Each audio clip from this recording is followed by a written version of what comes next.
قرآن میں ایک اور بات بتائی گئی جو صرف قرآن میں آپ پائیں گے، وہ ہے پیس کا فارمولہ. میں کسی میٹنگ میں تھا تو وہاں پیس کی بات ہو رہی تھی. سب لوگ پیس کی باتیں کر رہے تھے. میں نے کہا کہ سب سے ضروری چیز ہے کہ پیس کا ورکیبل فارمولہ آپ کے پاس ہو. پیس کرتے ہیں آپ، لیکن ورکیبل فارمولہ بتائیے کیا ہے اس کا. تو ہر ایک کیا کہتا ہے کسی نہ کسی انداز سے، وہ پیس وتھ جسٹس کی بات کرتا ہے کہ جسٹس لاؤ تو پیس آئے گا. سب لوگوں کے مائنڈ میں پیس کا مطلب یہ ہے دنیا میں جسٹس لاؤ تو پیس آ جائے گا دنیا میں. یہ تو ورکیبل نہیں ہے، اس کی تو کوئی فیزیبلٹی نہیں ہے. پھر تو لڑتے رہیے.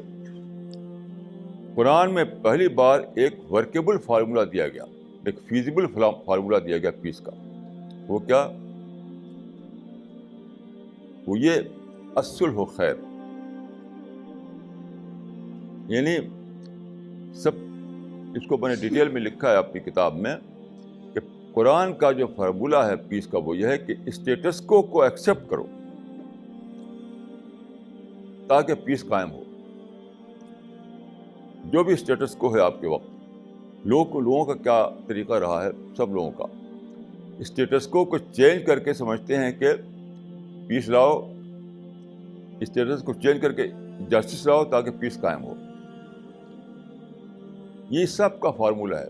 اسٹیٹس کو بدل کر کے جسٹس لاؤ تو پھر اس کے بعد پیس ہو جائے گا. یہ بالکل یعنی اس کی کوئی فیزیبلٹی نہیں ہے. ایک ہی صحیح فارمولہ ہے جو قرآن نے دیا ہے، وہ یہ ہے کہ اسٹیٹس کو ایکسیپٹ کر کے پیس قائم کرو تو کیا ہوگا؟ اپرچونیٹیز کھلیں گی. جب اپرچونیٹیز کھلیں گی تو آپ کو کام کے مواقع ہوں گے. آپ کی کوشش سے، آپ کے کام سے پھر پیس آئے گا، پھر جسٹس ملے گی. تو پیس کے ساتھ جو آتی ہے وہ اپرچونیٹی آتی ہے، نہ کہ جسٹس.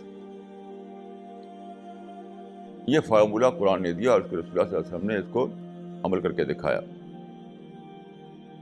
میں سمجھتا ہوں کہ ہسٹری میں اس بات کو میں نے پیسیفزم پر، جو ایک مستقل ڈسپلن ہے، پیسیفزم میں بہت سی کتابیں پڑھی. پیسیفزم میں لوگوں کو کوئی بھی ورکیبل فارمولہ نہیں مجھے ملا. ورکیبل فارمولہ مجھے ملا قرآن کے مطالعے سے کہ ورکیبل فارمولہ یہ ہے کہ پہلے پیس قائم کرو ایگزسٹنگ سچویشن کو ایکسیپٹ کر کے، اور پھر اس کے بعد اپرچونیٹیز جو کھلتی ہیں ان کو اویل کر کے پھر تمہیں جسٹس ملے گی. یہی ہے ورکیبل فارمولہ پیس کا.